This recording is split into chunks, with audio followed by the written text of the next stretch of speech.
Bonjour à toute la communauté libre et riche et bienvenue pour une nouvelle vidéo. Ayant diffusé plusieurs vidéos traitant sur la bourse, nous n'avions pas encore abordé les techniques et stratégies afin d'interpréter les différents graphiques. Aussi, nous allons évoquer l'introduction à l'analyse technique basique afin de passer de la théorie à la pratique. C'est donc une vidéo complémentaire qui va te permettre de te faire gagner du temps et donc de l'argent. Comme tu peux le constater, il y a beaucoup à dire sur ce thème et cette vidéo a une visée informative pour t'éclairer sur le sujet. Aussi, n'hésite pas à donner un like et partager cette vidéo avec le maximum de personnes possible, donc c'est parti.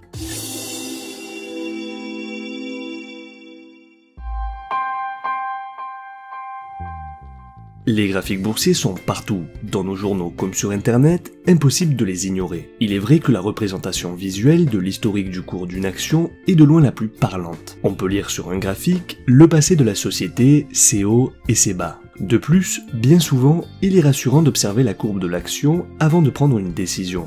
Dans ce domaine, plus que dans tout autre, un dessin vaut mieux qu'un long discours. Toutefois, tous les graphiques ne se valent pas et donc les informations que l'on va pouvoir obtenir seront plus ou moins précises selon le type de graphique que nous allons utiliser. Généralement, il est courant de faire usage de 3 types de graphiques, chacun ayant ses avantages et ses inconvénients distincts, même si l'on existe bien d'autres. Le premier est le graphique linéaire. De tous les types de tracés, le plus simple est la courbe continue. Cette courbe représente tout simplement le cours de clôture d'une action durant une séance. L'axe horizontal représente le temps et l'axe vertical celui des cours, c'est-à-dire le prix. Par exemple, si une action cotée hier à 5 €, aujourd'hui à 15 € et demain à 10 €, il est possible de relier ces 3 points par une ligne et un graphique apparaît. Ce graphique peut s'avérer utile pour observer la tendance du cours d'une action de manière rapide et ludique. Le problème étant que ce graphique est limité par le nombre d'informations qu'il délivre puisque nous connaissons seulement le cours de clôture. C'est pourquoi on peut faire appel à d'autres graphiques. Le deuxième graphique qui peut s'avérer utile est le graphique en barre ou bar chart. C'est un graphique très complet grâce auquel l'on va obtenir de nombreuses informations et chaque barre permet de connaître de nombreuses données dont le cours d'ouverture et de clôture ainsi que le cours le plus haut et le plus bas de la séance. Cependant, l'inconvénient majeur est que ce graphique est peu ludique, il manque de clarté et même s'il est beaucoup utilisé pour l'analyse technique, il peut être difficile de distinguer chaque barre d'un seul coup d'œil. C'est donc là qu'intervient le dernier type de graphique. Le troisième et dernier graphique que nous allons étudier est le graphique en chandelier ou candlestick.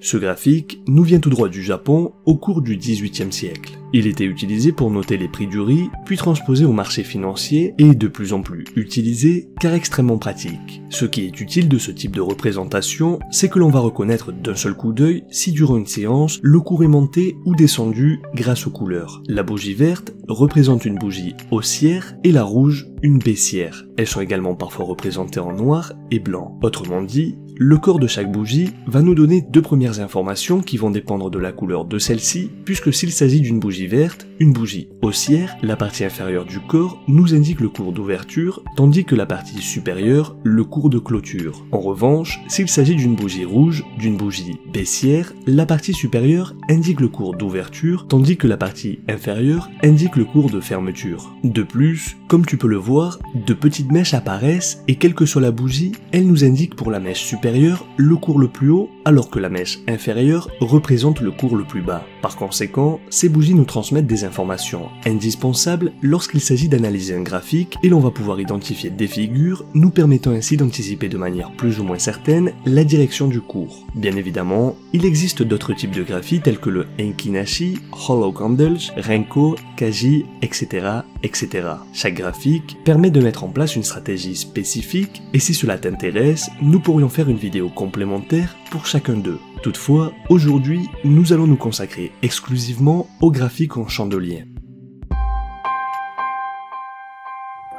L'information vitale que le graphique va nous transmettre et que de nombreux traders utilisent à mauvais escient est la temporalité ou intervalle de temps, c'est-à-dire le délai que met une bougie pour se former. Prenons l'exemple d'un graphique en chandelier de 5 minutes. Chaque bougie se construira dans ces 5 minutes à partir des informations de cours comprises dans cet intervalle. C'est donc une séance de 5 minutes durant laquelle l'offre des vendeurs et la demande des acheteurs vont se croiser. Pendant ce laps de temps, le prix va fluctuer et la bougie va nous indiquer, comme nous venons de le le voir à quel prix la séance est ouverte, quel prix a été le plus élevé, le plus faible, et à quel prix la séance est clôturée, et ainsi de suite pour chaque bougie. Aussi, lorsque l'ensemble de ces bougies vont se juxtaposer, l'on va pouvoir connaître l'évolution du cours ainsi que sa tendance. Bien entendu, tu vas pouvoir modifier toutes ces données, et en fonction des plateformes disponibles, tu vas pouvoir choisir des graphiques qui peuvent aller de 1 minute à 1 mois, où chaque bougie se créera alors. Pour investir en bourse, j'aime utiliser cette métaphore toute simple pour ajuster cet intervalle de temps. Imagine que tu es perdu en forêt et n'as aucune idée de l'endroit où tu te trouves. La meilleure solution serait de trouver le point le plus haut afin d'avoir une vue d'ensemble et ainsi savoir par où te diriger. Eh bien tu dois appliquer ce conseil au monde des finances et plus particulièrement à la bourse. Une temporalité de 1 ou 5 minutes, c'est comme si tu étais au sol, tête baissée. Une temporalité journalière, c'est comme si tu étais en haut d'un arbre, et une temporalité mensuelle sur le pic d'une montagne avec une perspective globale de l'ensemble de la forêt. Tu te demanderas certainement quelle est l'utilité de ces intervalles de temps pour gagner de l'argent en bourse. En réalité, cela va avoir un impact sur ta façon d'investir en fonction de ton profil et détermination en tant qu'investisseur. Nous allons donc traiter de 4 attitudes caractéristiques. Premièrement,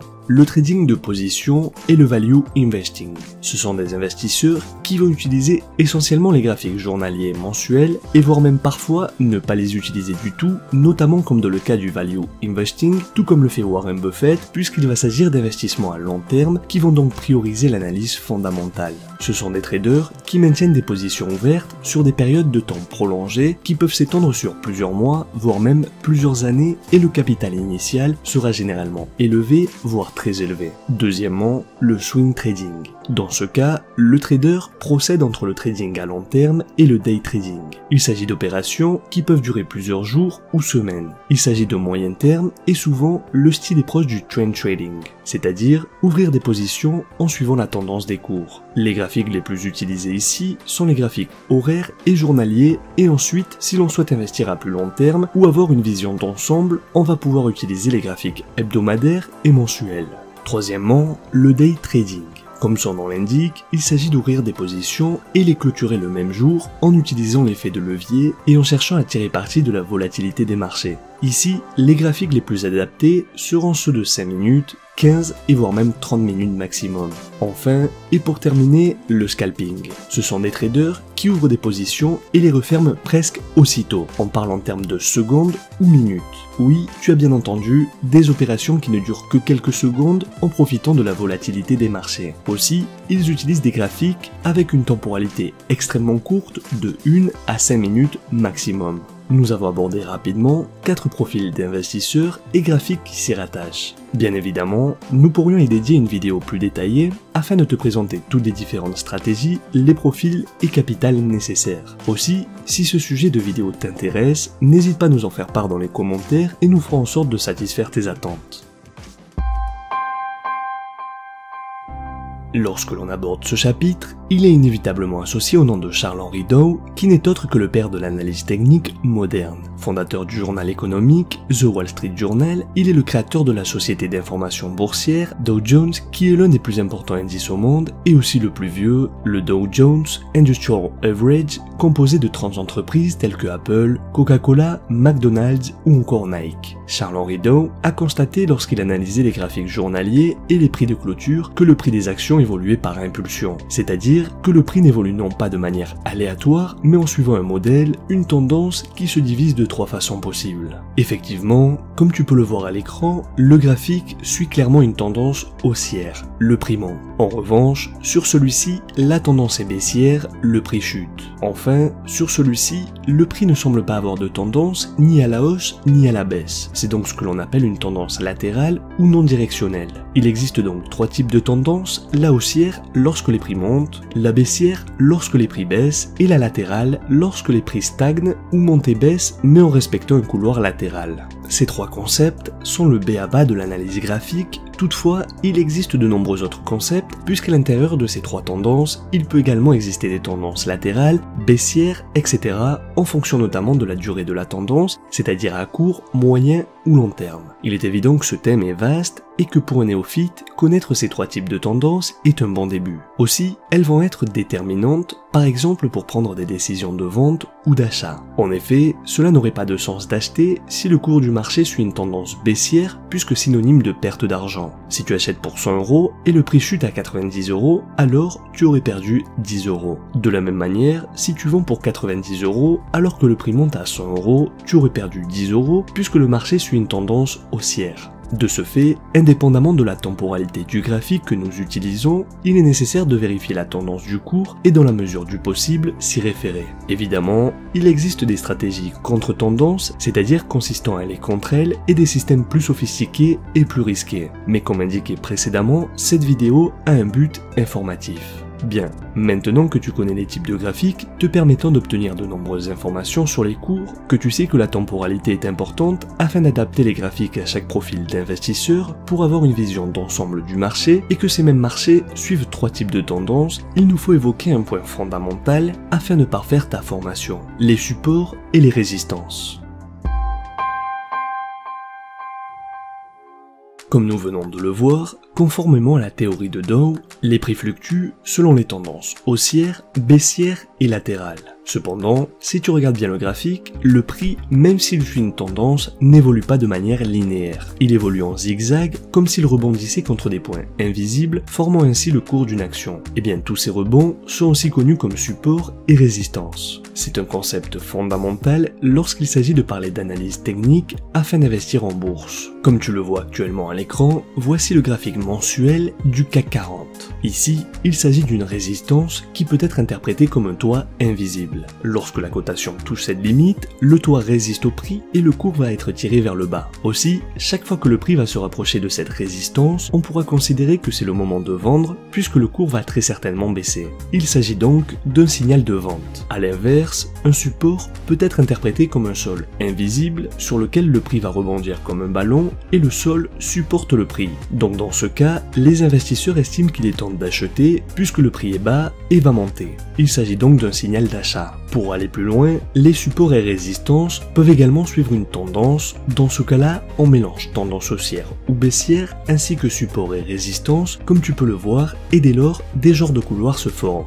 En résumé, la résistance correspond à une forte accumulation d'ordres de vente, tandis qu'un support correspond à une forte accumulation d'ordres d'achat. Toutefois, il est possible que le cours franchisse un support ou une résistance selon la situation, auquel cas on dira qu'il casse le support ou la résistance, et donc un support peut devenir une résistance, et inversement, une résistance peut devenir un support. À cette notion s'ajoute une nouvelle stratégie pour t'aider à investir en tout état de cause. En effet, si le prix se rapproche d'une résistance, il sera contre-indiqué d'acheter puisqu'il est probable que le prix rebondisse et chute. De la même manière, si le prix se rapproche d'un support, normalement, il devrait rebondir pour remonter et donc le plus judicieux serait d'acheter, donc déconseillé de vendre et éviter ainsi de perdre de l'argent. Comme tu l'auras constaté, il est fondamental d'identifier les supports et résistances afin de prendre les décisions éclairées et limiter ainsi les risques et pertes puisque ces indicateurs, aussi basiques qu'ils puissent paraître, vont nous donner des signaux d'achat ou de vente. Voici donc une première stratégie de trading très facile à mettre en place. Un conseil judicieux et avisé dans le monde de la bourse est de se renseigner sur les agissements des gros investisseurs car ils suivent les tendances, les résistances et supports et donc les rebonds qui se produisent lorsque les prix se rapprochent de ceux-ci. Finalement, lorsque le prix rebondit, des figures graphiques vont se former et déterminer les ordres à donner. Celles-ci vont à leur tour nous permettre d'anticiper des changements de tendance ou la possibilité de cassage de support et résistance. Volontairement, nous ne les développerons pas car il faudrait une série de vidéos pour développer ces figures. Passons désormais à la dernière partie de cette vidéo et ainsi terminer ta formation sur l'analyse technique. Les fondamentaux, lorsque tu souhaites analyser un graphique, sont les indicateurs. Ils sont composés de formules mathématiques et de programmes informatiques basés sur le cours des instruments financiers. Ils vont nous aider à prendre des décisions en fonction des tendances et des supports et résistances comme vu précédemment. Bien entendu, l'indicateur parfait n'existe pas, ce serait trop facile. C'est la stratégie du trader qui va être déterminante. Donc les indicateurs magiques signalant l'achat ou la vente n'existent pas. Ils demeurent néanmoins fondamentaux pour faire le bon choix et confirmer une analyse préalable pour savoir si l'on est dans le juste. Là aussi, il existe une panoplie d'indicateurs avec différentes familles telles que les indicateurs de tendance, les indicateurs momentum, indicateurs de volatilité ou encore indicateurs de volume et encore une fois, on pourrait y dédier une série de vidéos tellement il en existe. Comme tu peux l'observer, certains indicateurs apparaissent à l'intérieur même du graphique graphiques comme les moyennes mobiles et d'autres à l'extérieur dans un encadré réservé à cet effet comme les indicateurs de volume. Comme tu l'auras compris, tous ces indicateurs vont venir parfaire la lecture du graphique d'informations subsidiaires. Avant de clore ce sujet, il nous faut aborder ce dernier indicateur que tout investisseur utilise au quotidien. Il s'agit de la moyenne mobile qui apparaît directement sur le graphique du cours. Tout le monde sait ce qu'est une moyenne. Par exemple, pour connaître la moyenne d'âge d'un groupe de 10 personnes, il suffit d'additionner l'âge de chacun, supposons que l'on obtienne 340, que l'on divise par 10, ce qui donnerait l'âge moyen du groupe, soit 34 ans. Et bien dans le cas de la moyenne mobile, appliquée au trading, il s'agit d'une moyenne qui est calculée en fonction du prix de clôture de chaque session représentée par une ligne. Admettons que l'on souhaite obtenir la moyenne mobile relative aux 13 derniers prix de clôture de session. Indépendamment de la temporalité qui s'adapte automatiquement, même si on la modifie, la ligne va prendre en compte les 13 dernières bougies pour la tracer. Le principal avantage de cet indicateur est qu'il est visuel et d'une extrême facilité d'interprétation. En effet, on peut se rendre compte immédiatement si le cours se trouve au-dessus ou au-dessous de la moyenne. Si par exemple le cours est au-dessus et s'éloigne un peu trop de cette moyenne, alors, comme tu peux le constater sur le graphique, il se réajuste dans le but de se rapprocher de celle-ci et va même la franchir et passer au-dessous et ainsi de suite. À toi donc d'expérimenter les différentes moyennes mobiles en t'entraînant à les modifier et en essayant de les interpréter. Elles peuvent être de 3, de 9, de 14, de 100, etc. À toi de voir. Voilà. C'est tout pour aujourd'hui, tu possèdes désormais les bases élémentaires de l'analyse technique grâce à l'ensemble des informations que nous venons d'aborder. Tu connais désormais les différents types de graphiques et les moyens de les lire, l'influence et l'importance de la temporalité en fonction du profil de chaque investisseur et tu dois pouvoir commencer à mettre en place certaines stratégies d'investissement en t'aidant des tendances haussières, baissières et latérales en utilisant les supports et résistances ainsi que les indicateurs. J'espère que cette vidéo t'a plu, si tu souhaites avoir plus d'informations, que tu as un doute ou t'exprimer sur ton expérience, n'hésite pas à nous en faire part dans les commentaires. Comme tu le sais, je me fais un plaisir de les lire et d'y répondre. Rappelle-toi que tu peux me proposer un thème qui te tient à cœur ou que tu souhaites avoir plus d'informations et ainsi nous te mentionnerons dans une prochaine vidéo si tu le souhaites. Souviens-toi que l'on reste en contact sur Facebook et Instagram, on se voit très vite pour la prochaine vidéo et rappelle-toi que la différence entre ce que tu es et ce que tu veux être réside dans ce que tu fais. Deviens libre et riche.